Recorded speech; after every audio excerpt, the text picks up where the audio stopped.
My name's Amy Lang, and I am a sexuality and parenting educator. And I work with parents of kids ages 5 to 12, and I help them learn how to talk with their kids about sex. And of course, porn is part of that conversation. And my as part of my conversations with parents and helping them, have healthy, comprehensive, sex positive talks, I'm able to help parents of little kids understand how to have these conversations in a way that's not going to scare the child, and all the way up to middle schoolers. And so my kind of area of expertise is helping parents talk with those, like once they get to middle school, all bets are off. You don't need to worry, but helping parents understand how important it is to protect their kids online, how important it is to talk about this in a developmentally and age appropriate way is how I'm doing this thing. So my deal. Absolutely. Thank you so much. And maybe we'll just move in age range here. So we'll move to Sharon and Chelsea Maxwell next. Great. Wonderful to be with all of you. I'm Chelsea. This is Sharon. We are a mother-daughter team, a clinical psychologist and an educator who work with parents and children throughout the United States and Mexico. We began teaching our sexual health and responsibility curriculum back in 2008. And at that time, we were struck by the impact that the digital world was having, not only on how children understand what sex, intimacy, and pleasure are, but on a profoundly deeper level, how children were understanding themselves and the world around them. So we began work on a second curriculum called Nurturing Human Values in the Digital World, which we teach often in conjunction with our sexual health and responsibility curriculum. And whether we're delivering the sexual or the digital health curriculum, we always insist on having 2 hours with parents. We've learned that parent involvement is essential if work is going to have any long-term impact. Our challenge and our goal is to help parents understand the importance of starting and sustaining a conversation with their parents about the values they want to convey with regard to both sex and the values they want to convey with regard to their child's engagement in the digital world. And we help them develop these conversations. Porn straddles the world of sex ed and digital health. And in many ways, the effect pornography has on a child's understanding of themselves as a sexual being stands as the perfect example of the effect digital media has on how the developing teen understands what it means to be a human being. Pornography commodifies sex and views people not as fellow humans to be known and experienced, but as objects to be consumed for one's pleasure. The algorithms of the digital environment reward presentation over authenticity, attention over character.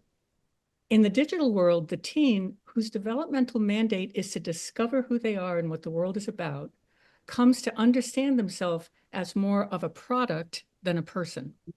It's important to understand that when we take on pornography, we're taking on the digital world and we're taking on the very foundations of capitalism. So what can we do? We need to be giving kids skillfully designed interactive ways to experience how they're being manipulated, how in the digital world they are the product being sold. We need to give them exciting and inspiring ways to understand what sex is about and that each of them deserves the freedom to figure out what sex means to them without the money-making porn industry selling them a prescription for sex that is manipulative and empty. What they need and what their parents need is to understand the basic skills that underlie that are necessary to live the fulfilling life that is unencumbered by manipulation. The skills that we teach in our curriculum involve self-reflection, self-control, and standards of ethical communication.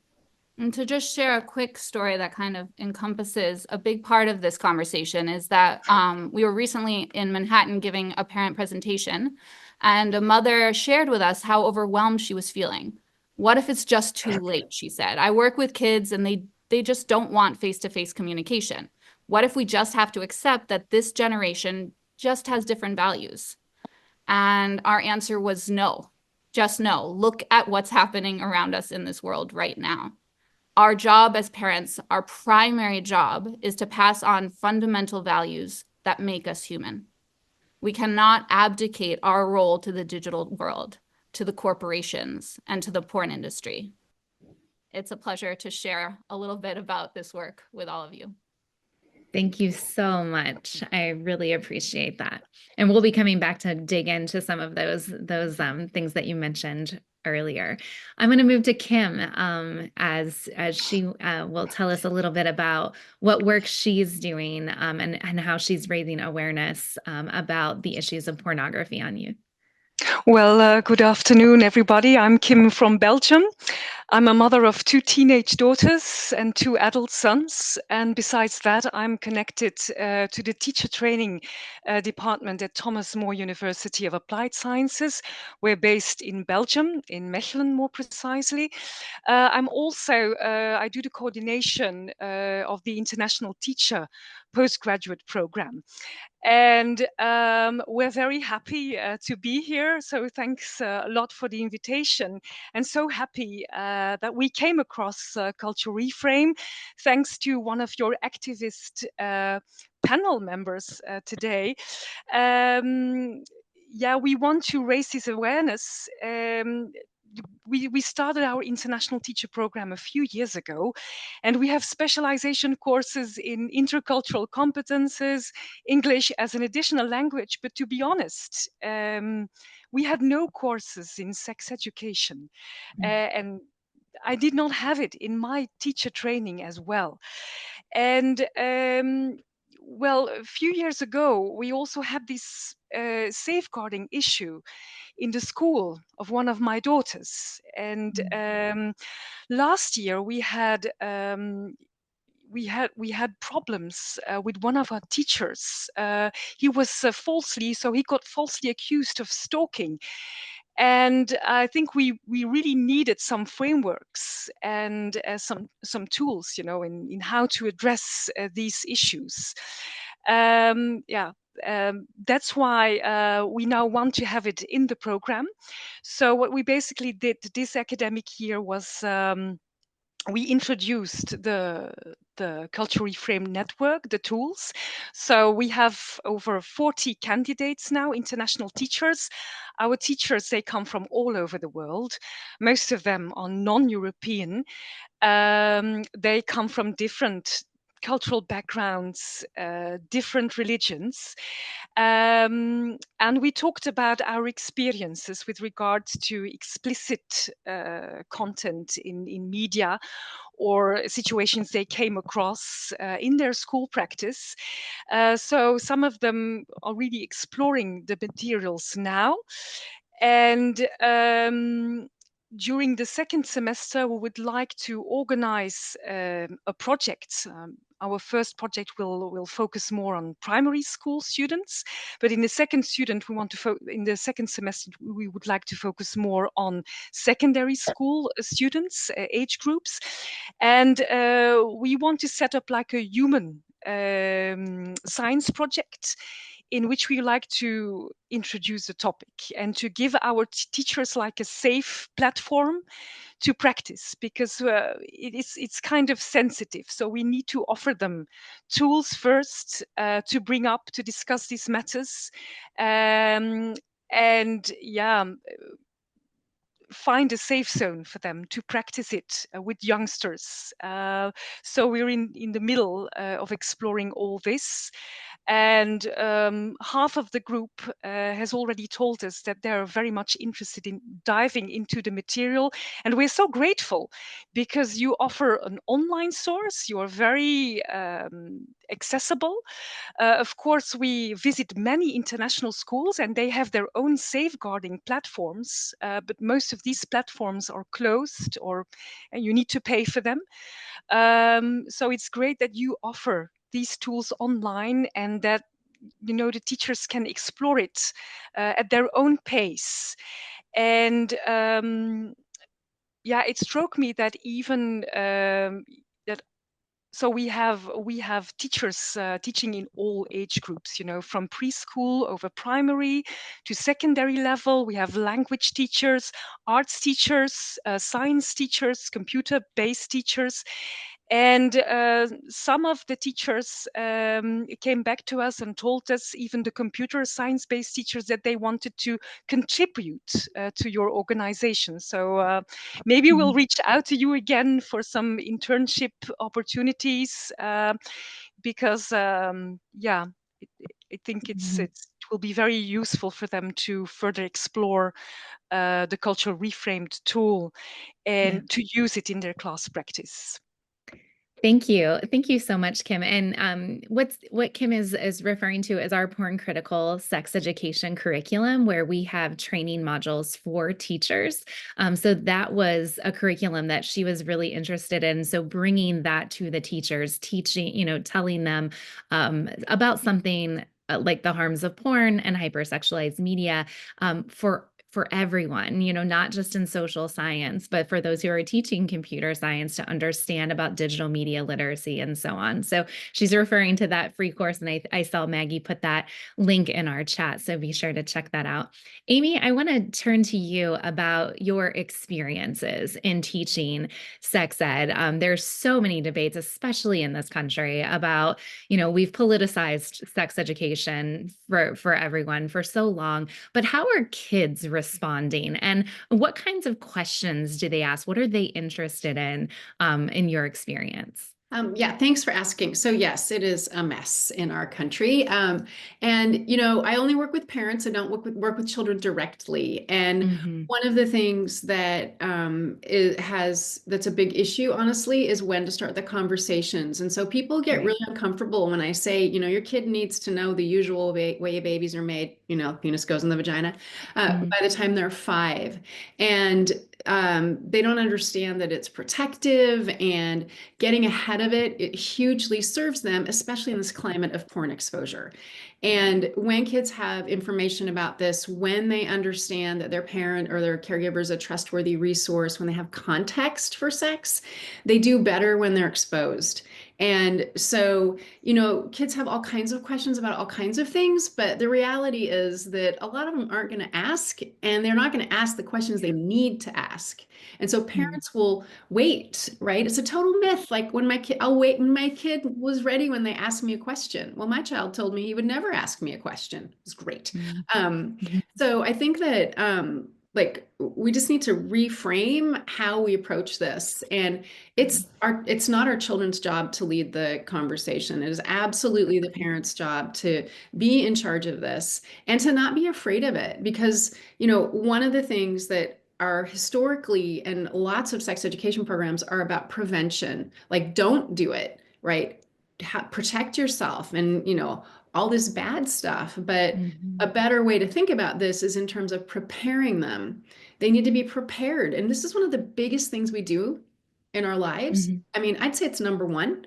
Like, worried about your kids' academics and their grades and they're getting their good grades in calculus. I don't actually know what that is, but calculus does not carry you through, right? Sexuality education does. And then also preparing them for the inevitability that they will see pornography.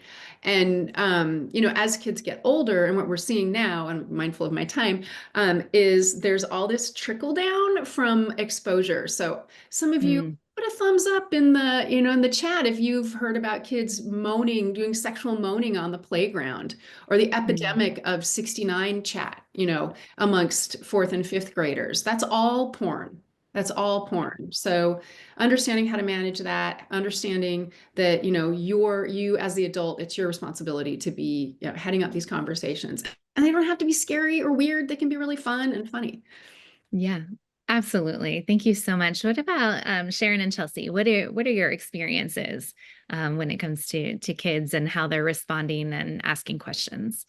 Well, everything that was just said are things that we have experienced, and certainly the moaning and all of that thing is very popular. Is it true that girls really like to be tied up from 7th graders? Yeah. But I mean, one of the stories that comes to mind is we find an ideal age to be teaching this in 5th grade, sex ed in 5th grade. And of course, as we had mentioned, in terms of in schools, not from the schools. parents. In school. Yeah. And we always have the 2 hours with the parents first. But there was we have them ask questions out loud, or they can write them down through the course of 5 days of doing this curriculum. And we had one where one of the girls wrote, "Why do boys like to look at girls' breasts?" Right? Mm. And so we put that open. We said that, and we put it open to the class, and we found out that the little 5th grade boys were saying, "We don't want girls to think we're trying to look at their breasts. Why? We don't want to, that." They were genuinely concerned. Yeah. And felt concerned for the girls who were worried about that. it turns out that this was the week after Trump was elected the first time. So there was lots of conversation In the media about things that he had done sexually. And when they were like, you could see the boys beginning to self-reflect and to say, "I don't want anyone to think I'm like that." But they needed the conversation.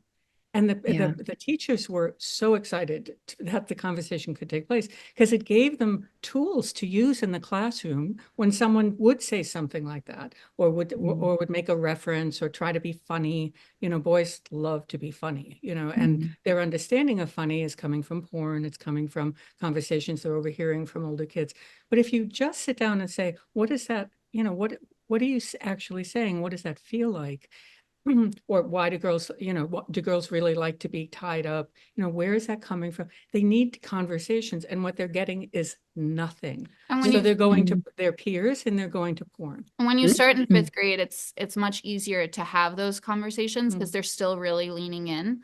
And we do this all through high school, so we see it at every age. And there's a lot of schools, especially with COVID, that we're seeing where they missed out on sex ed at the earlier ages. Now they're seniors in high school, and the school is realizing they've received no information, and they're like, "Please come in and talk to the seniors." And then you get much different questions. But yeah, we were recently talking to high schoolers, and a group of girls came up to me at the end and said, "Can you please tell us how to give a blowjob?" And I said, that's not within, the school is very clear about what we can and cannot discuss. I can't give you that information. And what I can tell you is that when it comes to anything around pleasure, there's no one answer. It's about communication, and it's about being in a relationship where you feel comfortable communicating with your partner and asking them what's pleasurable for them. And then also being prepared that what's pleasurable for you, so that you can communicate that to a partner. And it was a beautiful conversation just around that. So the questions vary greatly depending on the age. But the biggest thing is also just to create an environment where they feel comfortable asking questions. That's I think, and I just interject something is interesting, is that we use the word peer and we use the word pornography. And the question becomes, when is it one? Right? Because where the peers getting their information, it's not like they've got a separate set of information and then pornography has a separate set. The power of pornography is to shift an entire generation into thinking in a very unified way. So it really doesn't matter if you're getting it in, well, it does matter because of the strength of the visual imagery, but because it has become the wallpaper of their lives, the peer culture is in and of itself infused with pornographic ideology, images, statements, narratives. Yeah. And if you can get in and challenge some of that visual imagery at a younger age, and there is no parent out there that's going to say, "Yeah, you can talk to my 5th grader about porn." It's just never going to happen. Right. But we talk to the parents about porn, and we tell them the age at which most kids are seeing porn. And then we send them to Culture Reframed and say, "Read the scripts, because if you think you can get away without having this conversation, you will pay a price for that if you don't have this conversation." And that's it turns out to be incredibly important for the parents to get a firm grounding in what their kids are actually experiencing versus the fantasy they have about what their kids is available to them. Yeah, absolutely. And what Sharon's referring to are the conversation scripts that we've created at the end of each module of our parent program. So we have the 2 programs, one for parents of teens and one for tweens, and they each have conversation scripts about a variety of different things. We're actually redesigning them and reworking them to modernize what some kids, what we're talking about when we talk to our kiddos, how to make it a little bit the uncomfortable conversation a little bit more comfortable. It's always going to be, like Amy said, it's not comfortable, but we still have to talk about it. Kim, I want to give you some time in terms of teaching, maybe in general. And you mentioned the lack of talking about these things. What are your students talking about? I know that we've done some presentations with them recently, and I'm curious to hear some feedback on, what they're saying about why this is so important to integrate at the university level in terms of preparing teachers to go out and teach kids. Yes, absolutely, Mandy. We've heard very interesting things here about communication, sensitive communication, and open communication.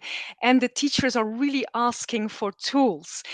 And well, to give you an example, after your presentations, and they were quite eye-opening and, to be honest, shocking for some of our teachers with specific cultural backgrounds. Yeah, they needed some time, to explore on their own pace.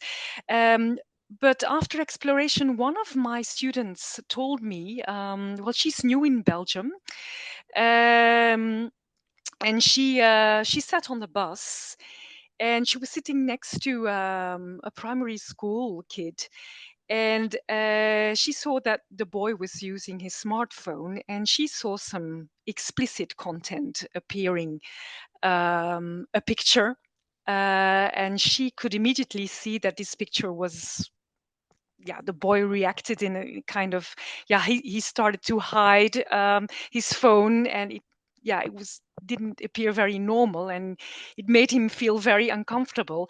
And she was sitting there as a teacher thinking, how do I have to react, basically? And in this regard, she said, okay, this young boy was confronted with very explicit imagery, which was not okay, pornographic. Yeah, how do we deal as teachers? Which language do we need to use? And yeah, I think we need to give them the language. We need to give them the tools. We need to talk as educators to the parents. But you need to train your teachers first in a safe zone. Yeah, in Belgium, we have some issues. It was in the press a few months ago in starting sex education in preschool, primary school. It was in the French-speaking part of Belgium. And to be honest, it was not communicated in the right way to parents, because in one case, they even set fire to a school. Oh, right. So yeah, we need to have like an open communication. I do have the impression that in many of the international schools and the European schools, teachers are more familiar with the networks of safe working, safeguarding, but there is still a lot of work to do. And we are very grateful that we can use your materials. And yeah, there were also questions from the teachers, from which age groups do we need to bring up the topic. Some of the preschool teachers do not feel very comfortable yet. So yeah, we still need to work on this. I think there are ways, and Amy, this is probably more your.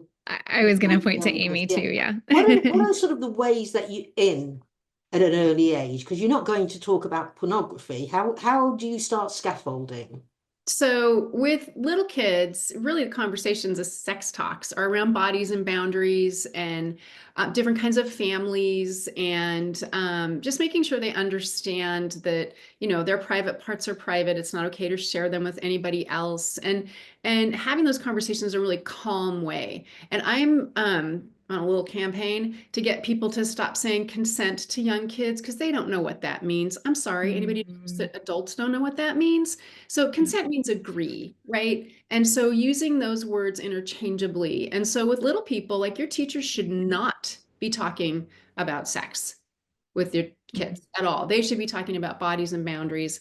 And then as the kids get older, introducing, the ideas of reproduction and that kind of thing. But again, as a teacher, that's not your job unless you're absolutely trained in that. So one of the pieces that I think is really important just in general is for people, one of the other areas of expertise for me is in child sexual development. And so understanding what's typical behavior, like playing doctor and having penis meetings, true story, is typical for 4 and 5-year-olds, right? They're curious, right? That doesn't mean they've been porn exposed. It doesn't mean they've been sexually abused. And so we get this blow up because we don't understand, like, oh yeah, that's totally common to play doctor and midwife and boyfriend, girlfriend. So then what happens when you have that information is that when something is sexualized, when something is concerning, you have a basis of comparison. And, porn is entered into, it's everywhere. Like Gail said, it is just like this now. It's terrible. Pisses me off. So just like from a teacher perspective, unless you're actually trained in this, it is not their job. It is their job to have resources and point the parents that way. But we know that so many sex educators in schools are told maybe in the summer, and they teach physics or math, you've got to pull something together by the semester. We hear that all the time. And what's interesting from studies is that kids know who these teachers are. They know exactly that the teachers feel uncomfortable. They don't want to be with those teachers. And they say in studies that they don't learn anything. So it's often fobbed off to people who don't know. So I think that's critical, is that and how many teachers training colleges have courses in sex ed? Do any? They might do child sexual abuse prevention, right? Yeah. They might do that. And the standard stuff that It's really in safeguarding, in most of the signs and safeguarding symptoms programs. But not like how that. to teach sex ed, not specifically focused on how you teach sex education. It's a specialty. Yeah. And speaking of that, I wanted to highlight a comment in the chat about how do you get that in to teacher training programs. So Kim, there was someone in the chat that mentioned they're having trouble trying to find a way to get in and show the urgency of this topic, and wanted some suggestions. Do you have suggestions on how we can get started and really push for this at a teacher training level? Yeah, it's because of personal experience, because we notice things as teachers in classrooms, or things that personally happened into the school of my daughter as a parent, because we feel responsible. If you notice that things are going on, well, at least you need to be informed. Of course, we need the help of specialists as well. But to be honest, your training module has offered us valuable insights and already gave us some tools. But I think we needed open communication.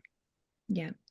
Yeah, and we've talked to so many educators in this country and around the world who have been open to the idea of digital media literacy. That's always our foot in the door, right? And I see Amy and I had a conversation not too long ago about this. How do you get in? And virtually no one nowadays is going to say no to digital literacy for their students. So that was always our way to get the foot in the door. And we have worked with some schools and in some states where you're not allowed to say sex or porn. You're not allowed to say these things, and it's mind blowing, right? That, and I see Amy shaking. You have, and this is to adults. This is to adults and training adults. So breaking down that stigma and those barriers there as well. Well, I'm interested in asking Sharon and Chelsea. So we've gone from sort of young age, we're going up now. So what do you include in your teachings to the kids, not the parents, to the kids? What kinds of things do you grapple with? Good. You mean, what do we include in the curriculum, or what are the grappling issues that become difficult to address in the curriculum? What do you, when you go in there, what are your goals? What are you teaching about to the kids? Yeah. So our first, no matter what age we're working with, the first topic that we are that our focus of the first session is actually helping them, is focusing on this skill of self-reflection and developing a relationship with oneself. Because as we talk about all the changes that are happening during puberty, and that the one skill that you need to kind of traverse this time in your life, as everything feels like it's changing, is a strong relationship with yourself. Because it's from that relationship that you're going to be making all the decisions that are right for you. And we're not even getting into that in the first hour that we're with the kids. And now that kind of, you would think that's a little far off from sex, but in fact, then when we start talking about sex and the questions start, like yeah, like the one of question, 5th grade girl is saying, well, we understand what consent is, but like if we say no, wouldn't that hurt the other person's feelings? So if you haven't yet talked about that, having a strong relationship with yourself, then the only relationship they're caring about is the relationship with the other. They're valuing the other person's feelings more than they value their own feelings. So that's why we find it so critical to start to start all of these conversations with really highlighting that relationship with self so first. and when you answer that question, when Chelsea answered that question having to do with, isn't it going to hurt their feelings? It's like, do you remember the exercise that we're doing every night this week where we're self-reflecting on what we think and what we feel? You have to answer the question for yourself first and be true to you. Then you can decide whether you want to do something with someone or you don't want to do something with someone. But again, in the digital reality that we're living in, kids do not develop any sense of self-reflection. They are constantly, just distracting themselves with one thing after another. When we ask kids to do that for 5 minutes a night, we get responses from 5th graders, 6th graders saying we felt so anxious doing that. We felt so uncomfortable doing that, because just 5 minutes alone with their own thoughts is anxiety provoking. So that's the basis of our curriculum. We also approach the whole topic of asking them to be research scientists of this time in their lives. And that's both of those, starting with both of those topics sets the groundwork also for creating an environment where they feel comfortable asking questions, right? We're not just jumping in. And also pleasure, the whole concept of pleasure, that they own their own understanding of what is pleasurable and what is not pleasurable. Their whole sense of manipulation is also right there. And that comes in the second session, where we talk about what is sex and how are babies made as a Venn diagram. We don't equate those two questions. It's so important in the world that we're living in that to make this real for them, they have to understand that the question of what is sex is different than the question of how are babies made. And we create a Venn diagram, and we talk about one question, we talk about the other question, and we talk about how they intersect. And that's like so many light bulbs of like, oh, okay, that makes sense. That's what people are talking about sex, and they're not talking about wanting to make a baby. Like, it's all making sense now. And they know that we're actually giving them real information. But we also send them home at the end of that very explicit understanding of how a baby's made and what is sex. We send them home where they have to ask their parents a question. Now, the parents already know this is coming, so hopefully they've thought about it. And how exactly do we word it? What are the criteria that you should use when deciding whether or not to be sexual with someone? What criteria should you use when deciding? Now, the parents when they hear that for the first time, they're like, oh my God, oh my God, oh my God, what am I going to say, right? But this is also a way of counteracting the violent reaction that parents have when they think that you're telling their child when to have sex. Like, no, we're not. We're giving you the language so you can tell them what you think. And we say to the class, if you have any religious affiliations, ask your parents about that. Exactly. So we invite that into the conversations, and it does, by the end of the parent presentation, the parents appreciate that and understand that it's a way of respecting their role. Also, just to answer what's included in, we also, I think what's important is that we include a whole hour on healthy relationships. And we include a whole hour on the impact of media and how we're understanding what it means to be a successful man or a successful woman. That's built, and no sex ed curriculum can be complete, I think, without addressing those two topics. The follow-up on when they come back and they've talked to their parents and they have criteria, what their parents told them was criteria, and they can be wonderful or they can be pretty lame, but we do a big diagram on the wall, a big mind map, right? And they get to hear what other families think about this. So some families will say, well, we're Catholic, so my parents said the only criteria is you got to be married first. And somebody else will say, well, my parents said it's okay, but you have to be in love. And then we dive deep. Some parents say, well, we're religious, but my parents said that's the only guideline we don't follow. And it's like, that's okay too. Like, it's okay, all okay. to open up these conversations. But what ends up being important than anything about that exercise is that you start to learn that people feel differently about this topic, and that we don't need to be judgmental about how someone else wants to handle their sexual energy. You know, that it isn't our place to judge them. And the person that you might want to be intimate with might have very different feelings about what that means than you do. Right. And you need to talk to them. You need to ask them what they think about it. Otherwise, there's a lot of heartbreak and problems ahead for you. Right. But often kids don't understand. They think everybody thinks about it the way they think about it. Right. And this really pulls out that we live in a very diverse world with very different feelings. You have a right to your own. You have the freedom to make your own choices. And this is how your family thinks about it. And eventually you're going to make your own decisions. But this is how your family thinks about it. And that becomes critical. It's laying the foundation for individual differences and for a kind of a healthy approach. And of course, consent is highlighted in that conversation. Is a big, Fantastic.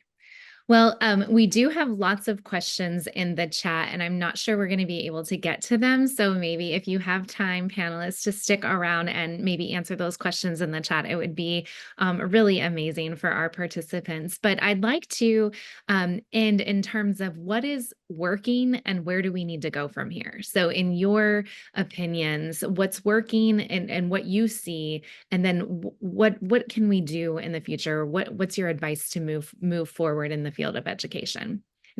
And, Amy, I'll start with you. Let's see. So what's working? I think what's working is that as parents get younger and younger, they are seeing the importance of these conversations. So I think that is working. I also think that just there is more openness around having conversations with kids. People are able to see it more as protective and talking about it like that. I think that helps. Honestly, in some ways, I think because of the way our culture is, especially if you live in the South of the United States, parents are seeing like, I've got to get on this. Nobody wants their child to experience the negative impacts of not having any sexuality education. I think there's some really good movements around like not giving kids smartphones. Don't give your child a smartphone. Just don't. Using monitoring and filtering. People are understanding that now. It's really kind of bonkers to me that we've been doing this for a really long time and parents are still like, oh, what? My child would do this? Like, they don't need protecting online. Anyway, so I do think that what's starting to happen is that people are starting to see the importance of this. And, that's a thank you to social media in a lot of ways, right? Parents are more comfortable in some ways, but we have a very long way to go. We have a very long way to go. And, everybody's work here is going to make a difference. And I wish I could say that it's, oh, yay, it's so much better. But I will say this. People are seeing the connection between sexuality education and porn ed. And it's hysterical to me that you can go in with digital media and then get to the sex, like whatever. Right. We'll take it. So, I mean, I don't know how helpful that is. I just, I think we just all need to be advocating for parent-led sex education. Yeah, absolutely. Thank you so much. And Kim, let's go to you.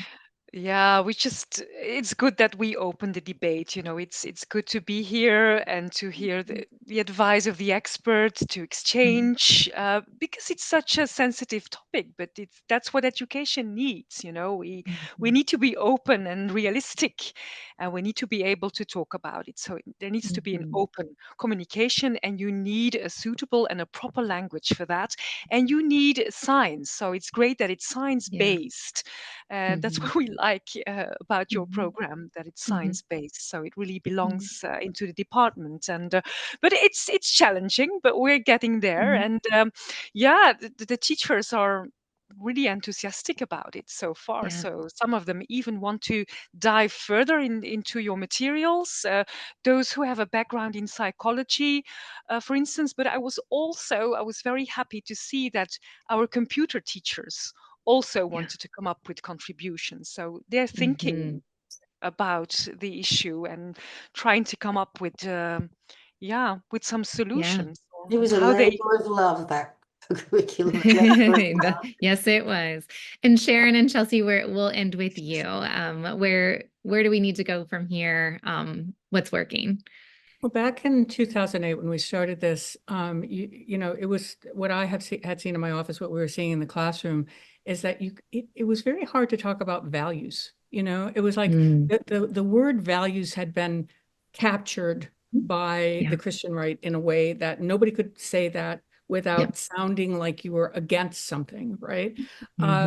Things have gotten so bad, literally so bad, with regard to the digital environment that kids are spending so much of their time in, that we can start talking about values again. And we can kind of suck it away from, it has to be only these values, only our, but that what are human values, independent of what religion you're coming from? What are human values? Because we are losing them to the digital world. And pornography is just the red flag waving overhead saying, do you see what's happening, people? But in fact, it's even deeper than that. It's when we start to treat ourselves as products and not humans, which is what's happening, represented best in pornography. That's when people start screaming for some conversation that's going to talk about what it means to be a human being in an ethical world, and I think things are going to get a lot worse with regard to this topic. But I also think that out of that worseness is going to come some really clear understanding about what's necessary.